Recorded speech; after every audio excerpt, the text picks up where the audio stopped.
Halo, selamat datang kembali. Hari ini kita akan bedah satu ide yang besar banget dalam iman Kristen dan kita akan lihat lewat kisah hidup salah satu pemikir paling top, Agustinus dari Hippo.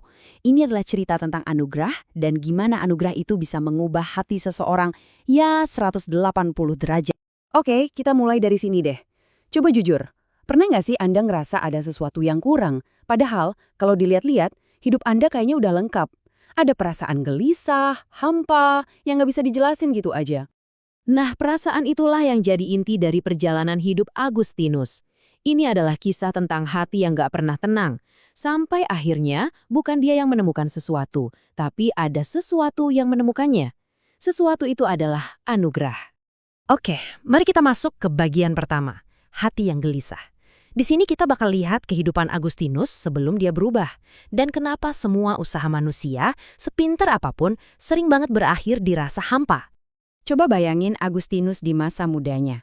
Dia ini bukan orang pinter biasa loh, dia itu superstar intelektual. Jagoan retorika yang omongannya bisa bikin semua orang terpukau.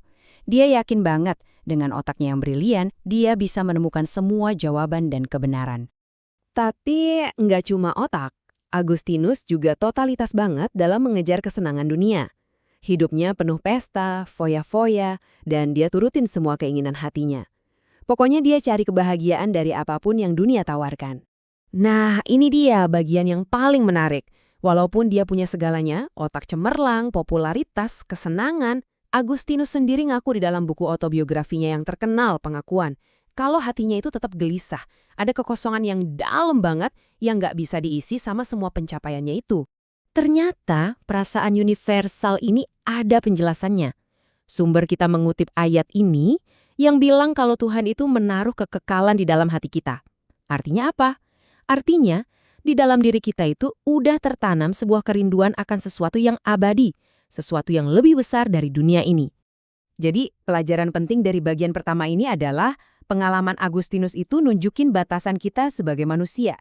Mau sebanyak apapun ilmu yang kita punya atau kesenangan yang kita nikmati, ternyata ada satu bagian dari diri kita yang cuma bisa dipuaskan oleh sesuatu yang dari Tuhan. Terus solusinya apa dong? Nah, ini membawa kita ke bagian kedua, anugerah yang mencari. Konsep ini benar-benar membalik cara kita berpikir soal iman. Ini bukan tentang kita yang susah payah mencari Tuhan, tapi justru sebaliknya. Tuhan yang mencari kita. Lihat deh perbandingan di sini. Ini jelas banget perbedaannya. Kita sering mikir kalau iman itu kayak kita harus manjat tangga buat sampai ke Tuhan. Tapi Agustinus sadar, ternyata Tuhan yang turun ke bawah untuk menjemput kita. Anugerah Tuhan itu bukan hadiah di garis finish, tapi justru jadi titik start kita. Pemikiran Agustinus ini akarnya kuat di ayat ini. Coba perhatiin kata ditarik. Kata ini nunjukin adanya inisiatif dari Tuhan. Ada sebuah gerakan aktif dari Tuhan untuk menarik kita kepadanya. Ini bukan sesuatu yang bisa kita mulai dengan kekuatan kita sendiri. Jadi, inilah inti teologisnya. Anugerah itu bukan jawaban Tuhan atas usaha kita yang hebat. Justru, anugerahlah aksi pertama Tuhan yang bikin kita jadi bisa merespon Dia.